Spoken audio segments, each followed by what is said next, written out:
Usman bin Yahya antek Belanda. Bangsat, ente antek Belanda anjing. Kalau ente mau hina-hina ana, jangan berani ente hina-hina Habaib, apalagi Habib Usman bin Yahya. Bangsat ente. Orang mana ente? Ana samperin rumah ente. Ente kalau mau hina-hina ana, caci maki ana suppose ente. Jangan berani-beraninya ente hina para Habaib, apalagi Habib Usman bin Yahya, mufti Betawi. Emang nggak ada Habib yang sesat? Ada.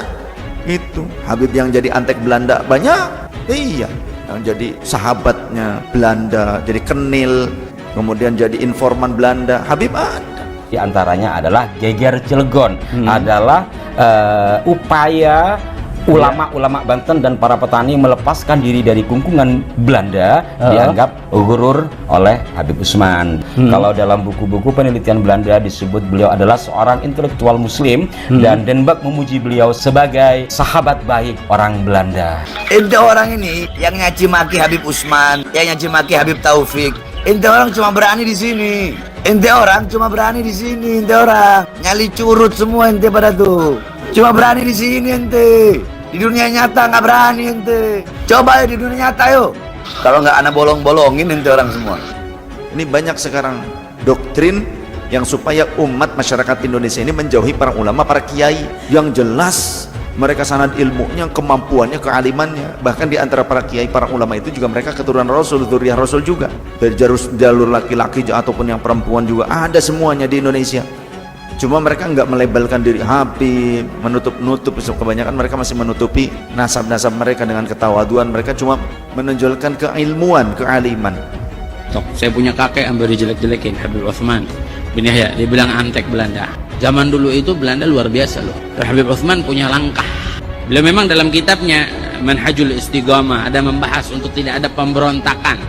Tapi bacanya yang jelas, jangan cuma pas garis itu aja.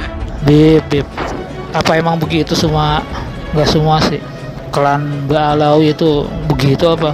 Bangetan amat. Kalau Habib Utsman bin Yahya antek, udah ngaku aja antek, selesai, beres. Jangan pakai kelat-kelit sana sini, pakai kemudian bawa-bawa Kiai Haji Hasyim Asy'ari. Ada tuh Kiai Haji Hasyim Asy'ari, bikin emosi orang aja. Ini tentang gurur, bermula daripada perbuatan gurur, yaitu orang yang mengaku masuk thariqah padahal ia belum kenal dan belum mengetahui akan beberapa syarat-syarat thariqah dan seterusnya. Maka inilah keliru yang dikata gurur di dalam suatu perbuatan adanya, dan demikian pula sangka setengah daripada orang yang jahil pada bab al-jihad, bahwa ia sangka kumpulan bikin rusuh negeri inilah perang sabil. Itu di situ disebutkan. Bahkan bukan cuma Habib Utsman, dulu almarhum Kiai Haji Hasyim Asy'ari juga begitu. Beliau punya langkah. Bukannya Kiai Haji Hasyim Asy'ari mendekatkan dirinya pada Belanda, enggak. Cuma langkahnya dia. Karena apa? Ketika itu Kiai Anwar dipotong, dipenggal, diancol oleh Jepang. Gimana almarhum Kiai Haji Hasyim Asy'ari? Punya langkah, ngelarang pemberontakan. Karena tahu apa yang terjadi, orang-orang bisa pada dibunuh-bunuhin. Begitu juga Habib Utsman zaman Belanda. Nanti maunya apa, Bib? Bentar lagi ribut ya, gara ente. Auzubillah min dzalik, nanti bikin rusak majelis. Pergi dah sana lo, pergi lo sana, jangan di Jakarta, jangan di Indonesia sana. Mana kek? Karena tahu apa yang terjadi, orang-orang bisa pada dibunuh-bunuhin. Begitu juga Habib Utsman zaman Belanda. Intinya bahwa orang yang melakukan perjuangan menurut Habib Utsman dalam buku ini yang menganggap itu adalah sebuah perang sabil, itu adalah gurur karena mereka nggak paham, kurang lebih seperti itu ya. Nah, dari sini beliau memberi contohnya ke Cilegon. Coba depan ketemu gini tuh ente hina Habib Usman bin Yahya, ente hina Habib Taufik. Nah kan cuma berani di sini. Dan terus ngapain ya udah? Karena tadi agak emosi karena ente lihat begitu. Bahar antek Belanda nggak apa-apa. Kalau bahar antek Belanda nggak apa-apa. Tentukan tempatnya di mana. Ente datang ke pondok, anak kasih kopi, ya. Nah terus anak ikut sama ente. Ente bawa rombongan. Mau berapa rombongan? Ente bawa 10 orang, bawa anak sendiri. Datang kita pergi. Terserah ente mau tentuin di mana. Saya sudah matur ke guru saya bahwasannya saya ini suka tegas terhadap sadah-sadah yang bandel-bandel gitu. Oh nggak apa-apa, bagus katanya. Kata Abah Lutfi juga begitu lah, bang saya kata Abah Lutfi begitu, ya sudah, terus wani baik, kapret kepret gitu. Itu saya itu urusannya. Makanya banyak mereka itu akhirnya memfitnah di belakang. Nggak berani tatap wajah langsung dengan saya gitu kan. Beraninya di belakang. Ya main bokong beraninya dari dulu. Itu banyak itu saksi-saksi yang sudah sepuh-sepuh yang berada di lingkungan-lingkungan Hadrami gitu, mereka beraninya bokongan, belakangan. Kalau di depan memang kerat kalau ada yang berani itu. Harus berani.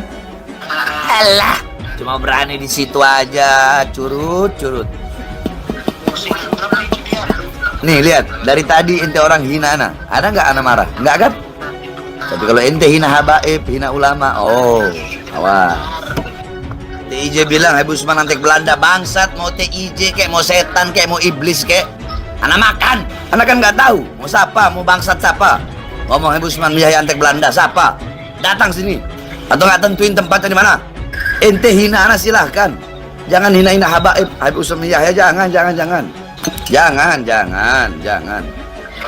Walaupun anak bukan cucunya Habib Usman, anak pecinta beliau. Geger Cilegon ini berakhir tragis di mana tokoh-tokohnya termasuk Kewasit, termasuk Ki Bagus Ismail wafat gugur dalam medan perang, dan sisa-sisa yang tertangkap sebagian diantaranya digantung di lapangan, dan sisa-sisa yang lain dibuang ke Indonesia bagian timur. Bahkan dalam catatan Steinbrink itu juga sampai ribuan. Intinya adalah ketika melihat persoalan ini, bagi kita tentu akan melihat ini sisi perjuangan. Betul. Hanya saja kalau kembali kepada Habib Usman, ini tanpa mengurangi rasa hormat saya, bila melihat pada buku ini betapa beliau merendahkan perjuangan ulama Banten itu. Ramai sekarang menggiring opini, keturunan Mufti Batavia, Habib Usman bin Abdullah bin Yahya, Kiai Haji Hashim Asy'ari sebagai antek Jepang. Top. Fitnah Anda top. Adu domba Anda top. Ya karena perang lah, Beb. Ini sudah dari zaman dulu. Kalau ngaku sebagai zuriyahnya Wali Songo, ngaku ulama, ditangkap, dibunuh. Beda sama Njit Nyantum. Njit Nyantum itu kan teman akrabnya Senok Horgonye, sahabat baik Mufti Batavia. Dibayar tiap bulan 100 gulden sama Belanda, 1/7 gajinya Senok Horgonje. Al ulama warasatul anbiya, pewaris para nabi itu ulama, bukan Habib. Iya memang benar, Habib cucunya nabi. Jangan dipecah belah, pribumi, imigran Yaman, Karena itu udahlah, kalau Anda ingin selamat memilih satu akidah usul, ikuti akidah Yaman dan Syam, ikuti bimbingan ulama Yaman dan ulama Syam. Habib yang jadi PKI dulu, ketika zaman PKI yang jadi penggerak itu Habib ada. PKI, oh ya, kalau anak jadi PKI berarti itu jadi jenderal yang dibantai. Ini jadi umat Islam yang jadi korban. Jadi jangan asal Habib. Awas, hati-hati ini doktrin ya, awas. Ada orang yang mendoktrin kalau ngaji itu ke Habib supaya tidak sesat katanya. Nah kalau Habibnya sesat gimana? Habib Usman bin Yahya itu mufti Betawi. Woi, mana kiai-kiai Betawi, ustadz-ustadz Betawi, rakyat Betawi, muslim Betawi, ayo bangkit. Di saat mufti Betawi dihina, dicaci, dimaki, Betawi bangkit. Walaupun pengangkatan beliau sebagai mufti ini juga menurut peneliti-penelitinya termasuk temannya sendiri, Habib Usman berdiri di dua kaki antara kepentingan dia sebagai muslim dan sebagai ulama dan kepentingan pemerintah Hindia Belanda. Itu jelas itu. Jangan seenaknya. Negara ini bukan negara mbah moyang dia. Negara ini negara yang berdaulat.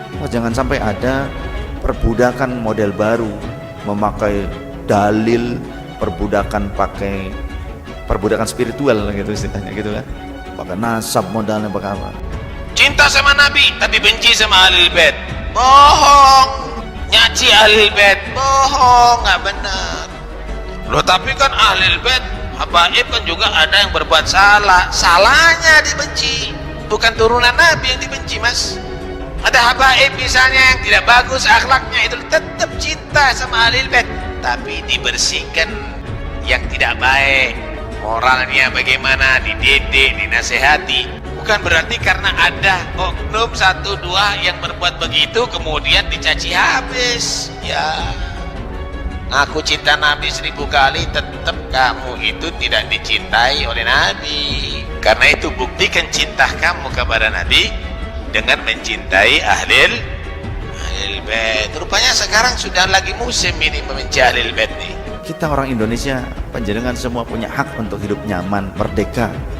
Jangan mau diperbudak. Apalagi kalau ada orang yang akhlaknya buruk kemudian meminta Anda semua bangsa Indonesia menjadi tameng hidup mereka. Jangan mau dengan doktrin di darah kami mengalir darah Rasul SAW. Di dalam tubuh kami mengalir darah Rasulullah. Di dalam tubuh kami mengalir darah Rasulullah. Kami ini cucu Rasul, maka siap kalian bela Habaib, bela kami. Siap kalian angkat senjata untuk Habaib. Yang dibelanya mafia, yang dibelanya begundal. Siap korbankan nyawa demi Habaib. Siap korbankan darah demi Habaib. Siap korbankan nyawa demi Habaib. Allahu Akbar. Wali Songo itu datuknya, kalau diurut kembali kepada Sayyid Abdul Malik Ibn Ammil Faqih, itu dari Hadramut. Dan Wali Songo adalah keluarga Ba'alawi, Dzurriyyah Alwi Amul Faqih, itu sumbernya dari Vandenberg. Nah, ini nih orangnya, Vandenberg. Sayyid Abdul Malik kan Wali Songo. Iya, jadi para ahli sejarah bukan an-nasabah. Para ahli sejarah bukan an-nasabah. Para ahli sejarah mengatakan kemungkinan mereka ini bersambung ke sini. Sehingga ahli sejarah menuliskan dan menyambungkan kepada Abdul Malik. Beliau menghentikan penulisan nasab hingga ke Abdul Malik. Abdul Malik. Abdul Malik itu Azmat Khan. Azmat Khan, generasi ke-18 dari Rasulullah. Oke. Yang ini tidak pernah ditulis. Begitu juga para habaib yang ada di Indonesia kebanyakan dari Hadramut. Hampir seluruh penyebar Islam dunia tadi itu mereka dari Hadramut dan juga dari Syam. Ada nama Snouk Hurgunye, ada Vandenberg.